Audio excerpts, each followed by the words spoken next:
¿Qué tal? Buenas tardes. Les damos la bienvenida al seminario de investigación del día de hoy. El día de hoy nos van a compartir un tema acerca de los tipos de estudio y las herramientas que existen para evaluar el tipo de estudio según su metodología y etcétera. Nos van a impartir este tema los médicos pasantes de servicio social, Anet Ospino López y Luis Ángel Ruiz Sánchez. Así que vamos a comenzar.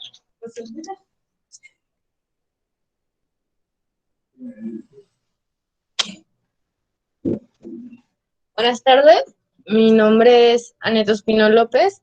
Bueno, ya me presentó Paulette. Hoy vamos a ver un poquito sobre los tipos de estudio. Esta semana y la próxima vamos a estar trabajando con las herramientas de cómo evaluar estos tipos de estudio. Para eso vamos a comenzar hoy, pues definiendo cuáles son los tipos de estudio y viendo ejemplos para posteriormente entender más fácil cómo se evalúan cada uno.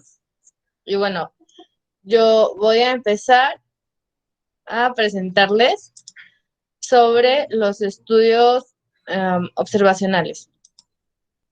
Y bien, pues como introducción, hay que saber que los estudios observacionales corresponden a diseños de investigación donde el objetivo es solamente la observación y el registro de que lo que se observa quiere decir que no vamos a hacer ninguna intervención para cambiar el curso natural de los hechos o de cómo se lleva la investigación.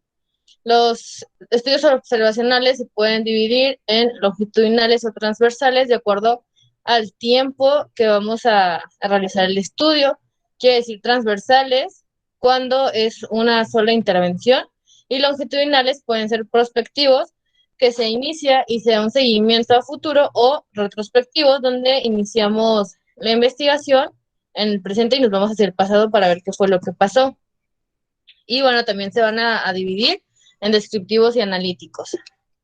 Hay que tener en cuenta que los estudios observacionales pues otorgan distintos niveles de evidencia y grados de recomendación, de acuerdo a lo que se va encontrando en los resultados. Y bueno, estos representan del 70 al 80% de las publicaciones que encontramos en las revistas biomédicas.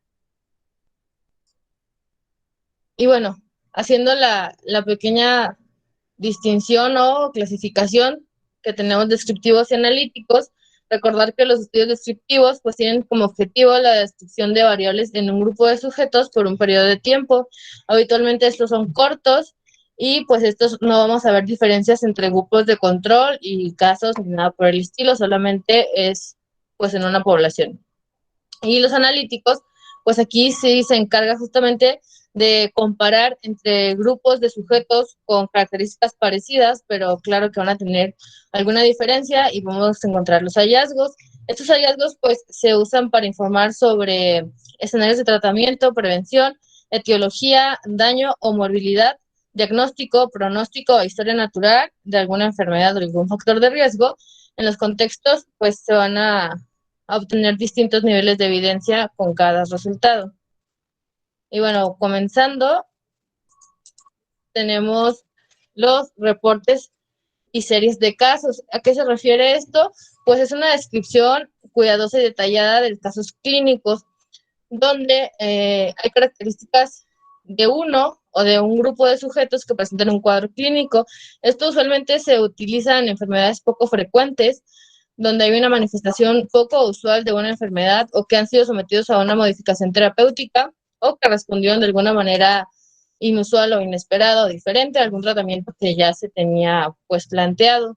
Aquí, bueno, solamente hacer la diferencia que cuando tenemos 10 o menos sujetos de estudio, estamos hablando de un reporte de caso y cuando tenemos más de 100, entonces ya es una serie de casos.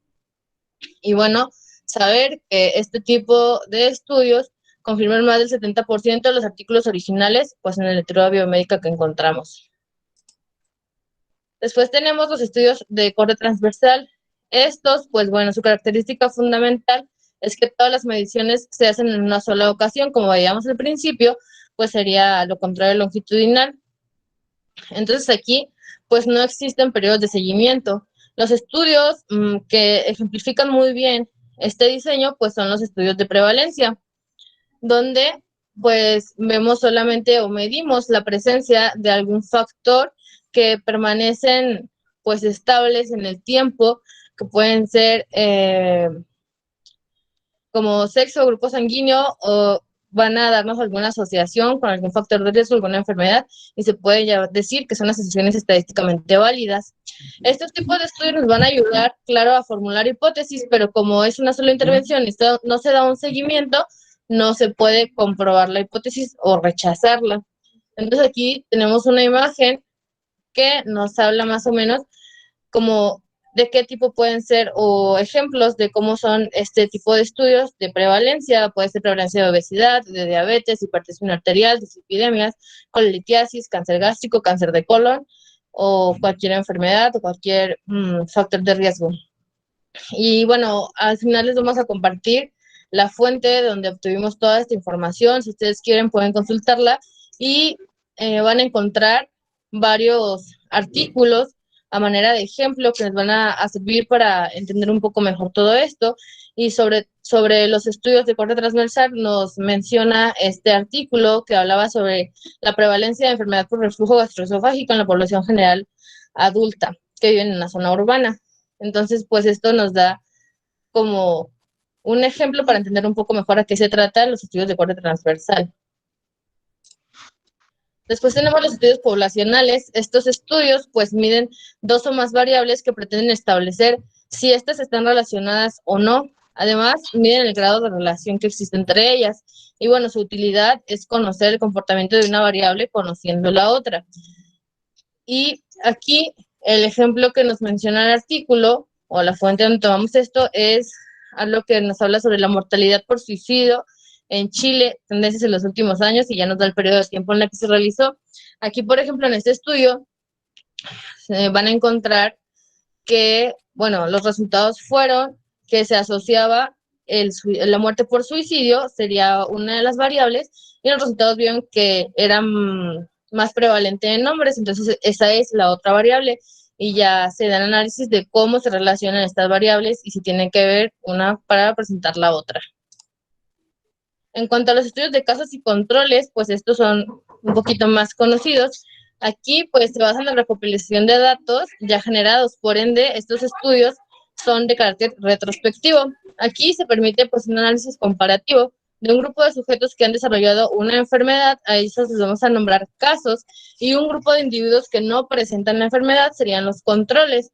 Algo muy importante que hay que tener en cuenta en este tipo de estudios es a la hora de seleccionar los grupos, pues deben tener los casos y controles características muy similares. ¿Esto qué nos quiere decir? Por ejemplo, el tipo de población podría ser el mismo, solamente la diferencia sea que los casos presenten la enfermedad y los controles no. Se habla de que a simple vista deberían de ser pues poblaciones en las que no se puede identificar qué paciente es de cada grupo.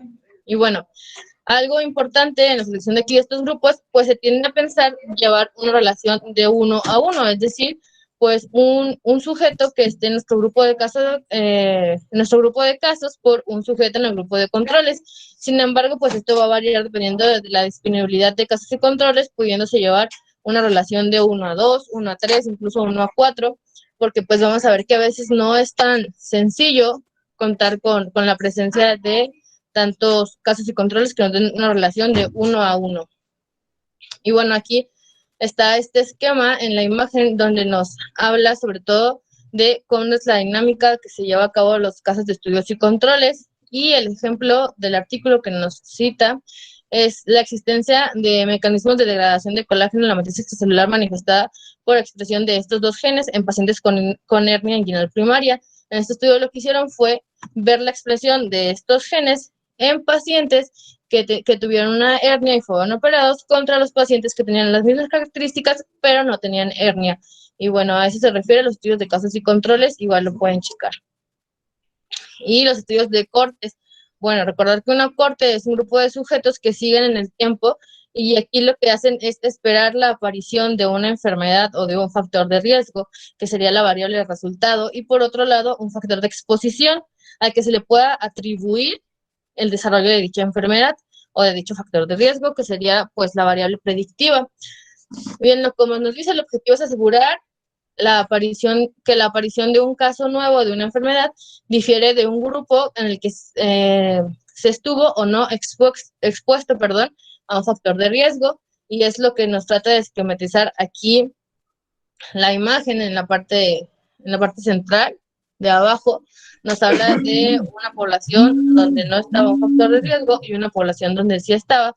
Entonces, el estudio de cortes, su objetivo es que veamos la predicción de que se presente ese factor de riesgo para presentar la enfermedad.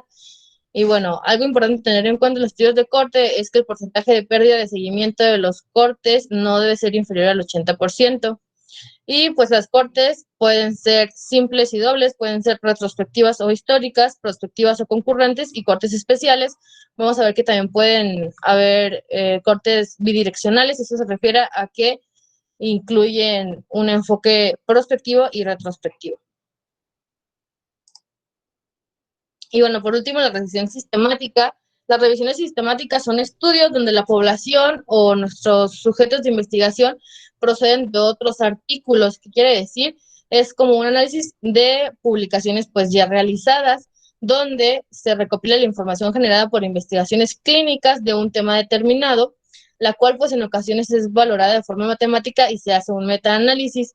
Y bueno, al final los resultados se plasman en conclusiones a modo de resumen con la intención pues de una intervención sanitaria respecto a otro, dar una opinión, una conclusión, una recomendación. Y bueno, algo a tener en cuenta aquí pues es que debemos o debe cumplir la revisión sistemática con una búsqueda exhaustiva de todos los artículos relevantes sobre el tema que se decidió investigar. Debe tener criterios reproducibles y explícitos de selección sobre las publicaciones que se van a tomar en cuenta para pues hacer este análisis. La valoración del diseño y características de cada estudio y la síntesis e interpretación de los resultados. Vamos a ver que es muy importante que haya cierta homogeneidad en los estudios que se analizan, en los criterios, pues para que los resultados, las conclusiones puedan ser realmente recomendaciones y pues puedan ser reproducibles y aplicables. Y bueno, por último, aquí, pues de los estudios observacionales, les coloqué esta tabla que igual viene en el artículo que revisamos para realizar la presentación y nos habla sobre el nivel de evidencia que vamos a tener por cada tipo de estudio en cuanto al escenario o a qué es lo que debemos aplicar. Nos habla la revisión sistemática, los ensayos clínicos, que los vamos a ver más adelante en el apartado de los estudios experimentales, los estudios de corte, los estudios ecológicos, estudios de casos y controles, los corte transversal, los estudios de corte retrospectiva y las series de casos, que bueno, la mayoría pues ya los mencionamos ahorita previamente. Y vemos el escenario en cuanto a tratamiento, prevención y etiología de daño, el pronóstico del estado natural de una enfermedad, en cuanto a diagnóstico y en cuanto a prevalencia y diagnóstico diferencial. Pues ya, si recuerdan, vimos en un seminario los niveles de evidencia. Entonces, bueno, esto nos sirve para decidir qué tipo de estudio vamos a diseñar o queremos llevar a cabo, pues según los objetivos que tengamos. Y bueno, esto sería todo por mi parte. A continuación, mi compañero Luis les va a hablar sobre los estudios experimentales. Y pues si tienen alguna duda, la pueden poner en el chat y al final tratamos de resolverla.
No se escucha.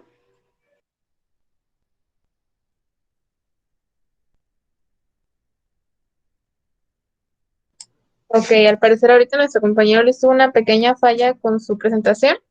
Vamos a ahorita a proyectarlo.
Bueno, buenos días a todos. Soy Luis Ángel Ruiz Sánchez, pasante de medicina en el Hospital Materno Infantil.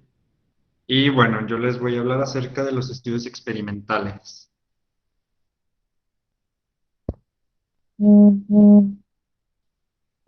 Y bueno, pues ya con nuestra compañera, la doctora Annette, ya vimos las principales características de los estudios observacionales.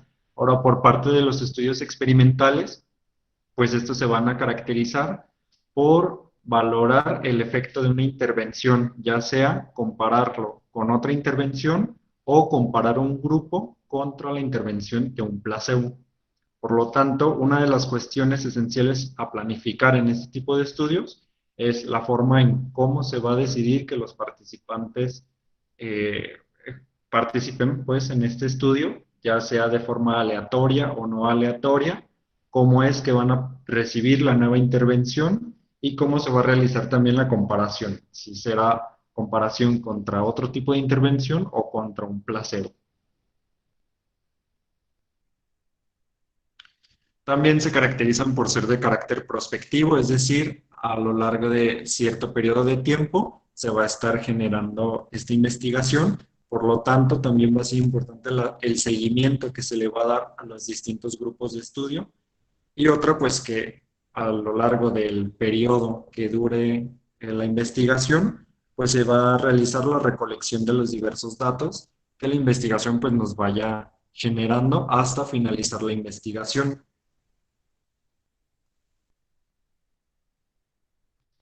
Bueno, los estudios experimentales generalmente son de estos tres tipos, que son los ensayos clínicos, de los cuales se van a generar una serie de variantes. También los estudios experimentales naturales o clásicos, también se les llama. Y los estudios cuasi experimentales, los cuales se dividirían principalmente en dos tipos. Los cuasi experimentales transversales y los de tipo longitudinal, que vamos a ver las principales características de estos tres tipos. Y bueno, el estudio experimental puro o verdadero, también llamado clásico, se va a caracterizar principalmente porque este se va a basar en una asignación aleatoria para ver en qué grupo van a participar las personas. Los participantes formarán un grupo de intervención o placebo al azar y de forma aleatoria. Es decir, el grupo de investigación no va a tener nada que ver en qué grupo van a participar los sujetos de investigación. Por lo tanto, los participantes se van a agrupar en dos grupos. Grupo experimental, que es al que se le aplicará la intervención en el estudio, y el grupo control, que es al que se le aplicará un placebo o si no, una intervención cuyos efectos ya son conocidos. El ensayo clínico, por su parte, se trata de un estudio que es prospectivo, que va a comparar el efecto de una intervención contra otra intervención o compararlo contra un grupo control. Y este estudio requiere de un proceso de asignación también aleatoria, como en el estudio experimental clásico. Los ensayos clínicos principalmente se van a dirigir hacia estudios que evalúen la equivalencia terapéutica, estudios de bioequivalencia, de biodisponibilidad, así como estudios que realicen la búsqueda de dosis o la dosis respuesta principalmente ante nuevos medicamentos que se estén desarrollando o investigando.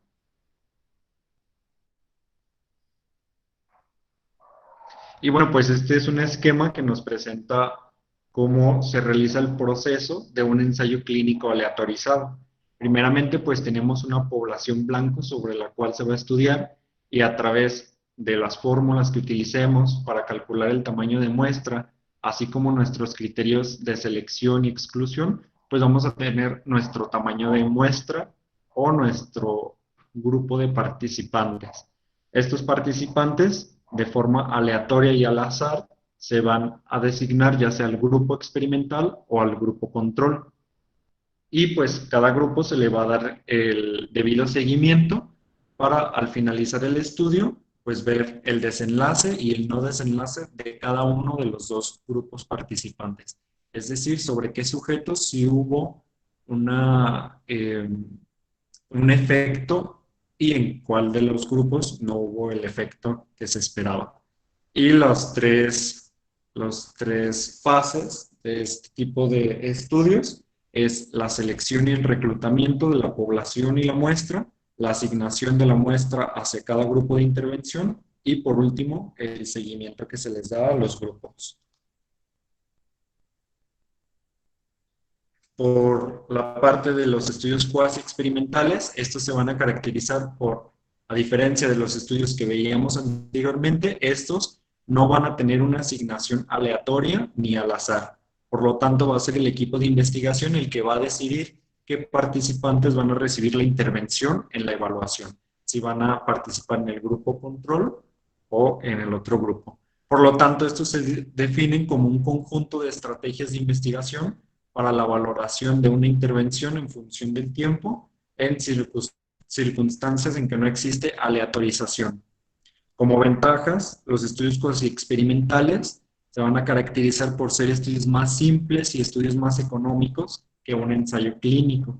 Y como desventaja, pues más probabilidad de sesgos, porque estos estudios, a diferencia de los ensayos clínicos, pues no son tan rigurosos en las características de los participantes o de la aleatorización, que como vimos es característica de los experimentales clásicos o los ensayos clínicos. Y bueno, pues este es un esquema de cómo es que funciona un estudio cuasi experimental, donde igual pues tenemos nuestra población blanco sobre la que se va a dirigir el estudio y pues que de igual manera por medio de las fórmulas que utilicemos para el cálculo de muestra y nuestros criterios de selección y exclusión, pues vamos a generar esa muestra con la que vamos a realizar la investigación. Y como veíamos, pues es el equipo de investigación el que va a decidir quién va a participar en el grupo de intervención y quién en el grupo placebo. De igual forma, a los dos grupos se les va a dar el seguimiento durante todo el periodo del estudio y al final vamos a ver en los resultados, en cada grupo, qué personas sí tuvieron la respuesta favorable a la investigación o a la intervención y qué personas no tuvieron respuesta con la intervención.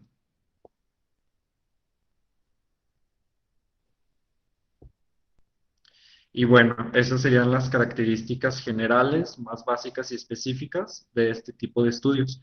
Y pues esa es nuestra referencia, el artículo de donde obtuvimos pues la información tanto de los estudios observacionales como los experimentales, por si alguno de ustedes pues quisiera profundizar más acerca de este tema. Igual si alguien tiene alguna duda o comentario, estamos aquí para resolverlo.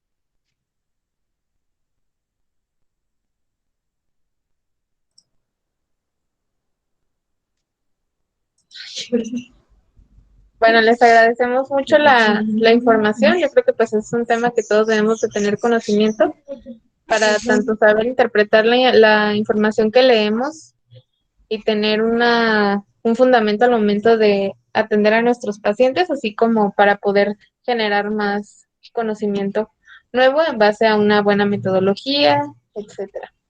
Les agradecemos mucho a la doctora Anet y al doctor Luis por su excelente presentación y los esperamos el día de mañana en la sesión académica. Se va a tocar el tema, ¿cuál es? De trabajo social, me parece. Bueno, los vemos el día de mañana a la 1:00. Ya saben, llegar antes para realizar su registro. Y muchas gracias. Que tengan buen día.